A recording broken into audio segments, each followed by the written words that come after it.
በአፋር ክልል ነጻ መሬት በተሰኘው አካባቢ የሰፈሩ የትግራይ ታጣቂዎች ላይ ጥቃት መከፈቱ እየተገለጸ ነው። በአካባቢው ውጥረት መንገሱን ያገኘነው መረጃ ያመለክታል። የህወሓት ታጣቂዎች ወደ አፋር ክልል ጥቃት መክፈታቸውን የሚገልጹ መረጃዎች በስፋት እየወጡ ይገኛሉ። ይህንን ተከትሎም በአካባቢው ከፍተኛ የሆነ ፍጥጫ እንዳለ ነው የሚነገረው። የአቶ ጌታቸው ቡድን ለመከላከያ ኃይል የድረሱልኝ ጥሪ ማቅረቡም በአንዳንድ የመረጃ ምንጮች በመጠቀስ ላይ ይገኛል። በአሁኑ ሰዓት ጌታቸው ረዳም በሚመራውና በህወሓት ታጣቂዎች መሃል በከባድ መሳሪያ የታገዘ የተኩስ ልውውጥ እየተደረገ እንደሆነ ከአካባቢው የሚወጡ መረጃዎች ያመለክታሉ። በህዝባዊ ወያኔ ሓርነት ትግራይ ህወሓት ኃይል የበላይነት በአፋር ክልል በኪልባቲ ረሱ መጋሌ ወረዳ ቶንሳ ቀበሌ ውጊያ እንደተከፈተ ዘግይተው የሚወጡ መረጃዎችም ያመለክታሉ። ህወሓትን በትጥቅ ትግል ለመታገል የተደራጀውና ሐራ መሬት እየሰለጠነ የሚገኘውና በአብይ አህመድ የሚደገፈው የትግራይ ታጣቂዎች ቡድን ድንገተኛ ጥቃት እንደተከፈተበት ይነገራል። በዛሬው ዕለት ብቻ 6 ቀበሌዎችን የህወሓት ኃይሎች እንደተቆጣጠሩ መረጃዎች ያመለክታሉ።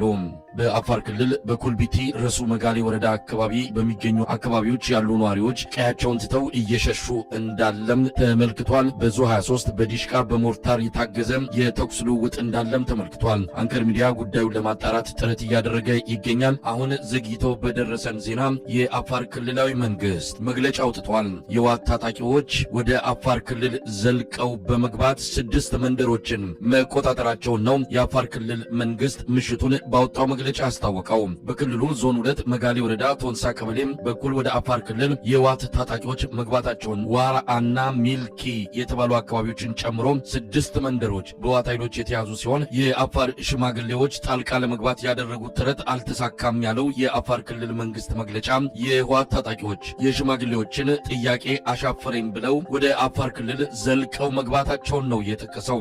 ጉዳዩ በአብይ አህመድ አገዛዝ በኩል ምን ምላሽ ሊሰጠው እንደሚችል የታወቀ ነገር የለም። በሁለቱም በኩል ያሉት ታጣቂዎች ህወሓቶች ናቸው። የአፋር ክልል መንግስት አንደኛውን የህወሓት ቡድን ደግፎ እንዲህ አይነት መግለጫ ማውጣቱ ትርጉም የለውም። የአፋር ህዝብ ዳግም ጦርነት ውስጥ ገብቶ ዋጋ መክፈል የለበትም ሲሉ በመላው ዓለም የሚገኙ የአፋር ተወላጆች ተቃውሟቸውን ከወዲሁ በመግለጽ ላይ ናቸው። ዝርዝር መረጃ እየተጠበቀ ነው። የአብይ አህመድ አገዛዝ ከህወሓት ኃይሎች ጋር ጦርነት ውስጥ ሊገባ እንደሚችል ግምቱ ጠንከር ብሎ እየተሰማ ነው። ተጨማሪ መረጃ እንዳገኘን የምናቀርብ ይሆናል።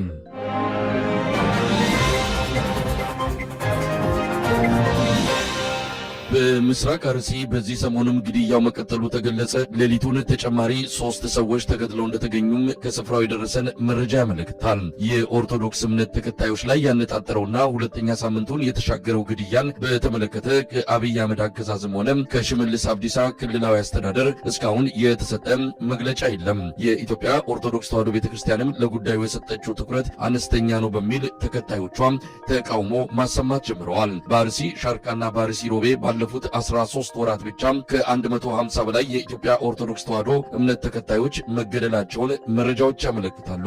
ካለፈው ሳምንት ረቡዕ ጀምሮ ደግሞ የተገደሉት ሰዎች ቁጥር 40 መድረሱ ተገልጿል። ስለ አርሲ ግድያ ዝም አንልም የሚለው የማህበራዊ ሚዲያ ዘመቻ እየተካሄደ በሚገኝበት በዚህ ሰሞን በተለያዩ የዓለም ክፍሎች ለተገደሉት የቤተ ክርስቲያኒቱ አማኞች የፍትሐት ጸሎት በመደረግ ላይ እንደሆነም ለማወቅ ተችሏል። የአብይ አህመድ አገዛዝ ግድያውን ማስቆም አልቻለም፣ አሊያም ከግድያው ጀርባ እጁ አለበት የሚለው የብዙዎች አስተያየት ጎልቶ እየተሰማ ይገኛል። የፖለቲካ ፓርቲዎች የብልጽግናው አገዛዝ ይቅርታ እንዲጠይቅና ግድያውን በአስቸኳይ እንዲያስቆም በመጠየቅ ላይ ናቸው። የፓርላማ አባሉ አቶ አበባው ደሳለው በምስራቅ አርሲ ለተፈጸሙት ግድያዎች በስልጣን ላይ ያለው አገዛዝ ኃላፊነቱን እንዲወስድ በማሳሰብ ጥሪ አድርገዋል። ግድያው አሁንም አልቆመም። የአሜሪካው ፕሬዝዳንት ዶናልድ ትራምፕ በናይጄሪያ ላይ እያደረጉ ያሉትን ጫና በአብይ አህመድ አገዛዝ ላይ በማድረግ የክርስቲያኖችን ግድያ እንዲያስቆሙ ኢትዮጵያውያን የሲቪክ ተቋማት መልእክት አስተላልፈዋል። የኢትዮጵያ ሕዝብ አብዮታዊ ፓርቲ ኢህአፓ ለግድያው ተጠያቂ ብልጽግና ነው፣ ይቅርታ መጠየቅ ይገባዋል ሲል መግለጫ አውጥቷል። የፓርቲው ፕሬዝዳንት መጋቢ ብሉይ አብርሃም ሃይማኖት ሁኔታው አስከፊ ደረጃ ላይ ደርሷል፣ አስቸኳይ መፍትሄ ካልተሰጠ አስደንጋጭ ናቸው። ዜጎች በየቀኑ ይታገታሉ፣ ታግተው ብር ይጠየቅባቸዋል። እነርሱ በጣም ስፍር ቁጥር የላቸው። ሁኔታው ወንጀሉ በጣም የተስፋፋ ነው። አሁን ደግሞ ብሶበት ግድያዎችም በይፋ እየሆኑ ነው። ነው። ከትናንት በስቲያ መርቲ ወረዳ ጀጁ የሚባለው አካባቢ ላይ በስራ ላይ የነበሩ ደዌ ይባላል እዛ አካባቢ ያንዱን መሬት ሌላው በጋራ ሆኖ የሚሰራበት በጋራ ሰርተው ስራቸውን ጨርሰው ምሳ ሲበሉ እንግዲህ 5 ተገለዋል፣ 3 ደግሞ ታግተዋል። እስካሁን ድረስ በህይወት ይኖሩ ይሞቱ አይታወቅም። ታግተውም ብር ይጠየቅባቸዋል ማለት ነው። ከዛም በኋላም ብር ከከፈሉም በኋላ የሚገደሉ ብዙሃን ናቸው። የአርሲ ህዝብ በተለይ ሽርካ ህዝብ በዚህ ጎቤሳ የሚባለው ወረዳ አካባቢ ከዛም ወደ ላይ ያሉ ብዙ ወረዳዎች አሉ። በዚህ በአቦምሳም አካባቢ በሁሉም አካባቢ የሚደርሱን መረጃዎች በጣም ልብ ሰባሪ ሰቅጣጭ ናቸው። እዛ አካባቢ ያሉ አባላት የሚደውሉልንም አሉ። እንዲሁም መረጃውን በቅርበት ነው የምንከታተለው እንደ ኢህአፓ። ነገሩ በጣም አሳዛኝ ልብ ሰባሪ ነው። በየቀኑ ሮሮ ነው ያለው። በየቀኑ እንደው አሁን ይፋ ስለሆነ ነው እኛም ያላወጣናቸው መረጃዎች ደርሶን በመግለጫ ያላወጣናቸው በውስጥ የታገልንባቸው ብዙ ጉዳዮች አሉና በጣም በስፍራ ላይ የማይፈጸም ወንጀል የለም። ግፉ ከፍተኛ ነው። እዛ አካባቢ ያለ ህዝብ በየቀኑ ነው የሚጠራው። በእውነት የክርስቲያኑ ደም መቆሚያ አጥቷል። መታፈኑም መቆሚያ አጥቷል።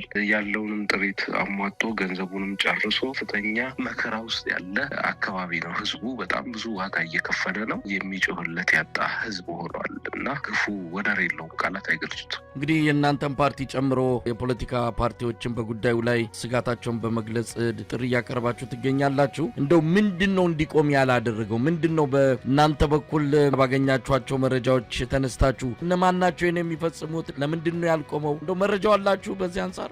ምንድነው በጣም የሚያሳዝነው ነገር አካባቢው ላይ ወንጀል ሲፈጸም ወደ ህግ አካላት ሲያመለክቱ፣ ገታ ሲፈጸም፣ ሌሎችም ነገሮች ሲፈጸሙ ትኩረት ተሰጥቶ እንኳን እንደማይፈለጉ ነው የምንሰማው። ማመልከትም ዋጋ እንደሌለው ነው የምንሰማው። ከዚህ በፊት ኢቨን ታግተው ታፍነው ተወስደው ምንም እንቅስቃሴ አይደረግበትም። እዛ አካባቢ ያሉ ባለስልጣናትም ችላ ነው የሚሉት እና ሁኔታው ህዝቡ በጣም ከፍተኛ የሆነ መከራ ውስጥ እንዲገባ ያደረገው አንዱ የመንግስት አካላት ተገቢውን የህገ መንግስታዊ ኃላፊነታቸውን ያለመወጣታቸው፣ ሁኔታውን ትኩረት ያለመስጠታቸው፣ በተደጋጋሚ ወንጀሉ ሲፈጸም እንደው የስሙላ ነገር ብቻ ማድረጋቸው ነው እና እዛ አካባቢ ሽብር የሚፈጽሙ አሸባሪዎች በግልጽም ይንቀሳቀሳሉ። እንደምንሰማው በግልጽም ይንቀሳቀሳሉ። እንደልባቸው አፍረው ይወስዳሉ። እንግዲህ ይሄ አሁን የመርቲ ጀጁ ወረዳ ላይ የተካሄደው የ5 ሰዎች ግድያ ቀን ላይ ነው፣ ምሳ ሰዓት ላይ ነው፣ ሌሊትም እንኳን አይደለም እና ሰዓት ራሱ አይመርጡም። አንዳንዴ ማታ ላይ ይመጣሉ፣ አንዳንዴ ቀን ላይ መጥተው እንደልባቸው አፍነው ገለው ይወስዳሉ።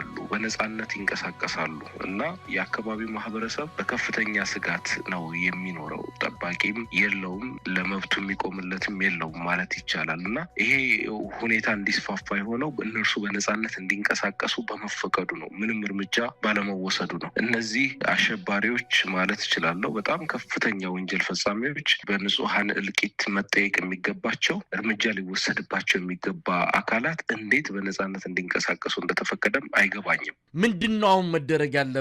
ማን ያስቁመው? እንግዲህ ዓለም አቀፍ ተቋማት፣ መንግስታቱ ድርጅት እንዲህ አይነቱ ነገር በተለይ ማንነትን፣ ብሔርን፣ ሃይማኖትን ለይቶ የሚደረግ እንዲህ አይነቱ ጭፍጨፋ ዓለም አቀፍ ወንጀል ነው፣ የጦር ወንጀል ነው። በአንድም ይሁን በሌላ ይሄን ማስቆም ካልቃተው አገዛዙ ዓለም አቀፍ የሰላም አስከባሪም ሆነ ጉዳዩ እንዲረግብ እንደው እርምጃ መውሰድ ያለባቸው አካላት ጣልቃ እንዲገቡ መደረግ አለበት። ከዚህ አንጻር እንደው ማን ያስቆመው የሚለው ላይ እንደ ፓርቲም ሆነ እንደ አጠቃላይ ያሰባችሁት ነገር አለ? እንግዲህ ለዓለም አቀፉ ማህበረሰብ ለሚመለከታቸውም አካላት ጥሪ አቅርበናል። በእንግሊዝኛ ቋንቋም ጭምር እንደ ቅንጅቱ ትብብር ለኢትዮጵያ አንድነት በሚለው ስም አውጥተናል በትናንትናው ዕለትም መግለጫ። በተመሳሳይም እነዚህን ወንጀሎች በቅርበት እየተከታተል ለሚመለከተው አካል እያሳወቅን እንገኛለን። ለህዝብ እየገለጽን እንገኛለን። ሁኔታው ቀላል አይደለም። መላው የኢትዮጵያ ህዝብ ጉዳዩን ትኩረት ሰጥቶ ሊንቀሳቀስ ይገባል። ዝም ብሎ ማየት የለበትም። ይሄንን ማውገዝ ለሀገርም ሰላም የሚያመጣ ነው። ነገሩም በአጭሩ እንዲቀጭ የሚያደርግ ነው እና ሁሉም ጫና እንዲያደርግና ኃላፊነቱን ግዴታው እንዲወጣ ነው ጥሪ የምናቀርበው።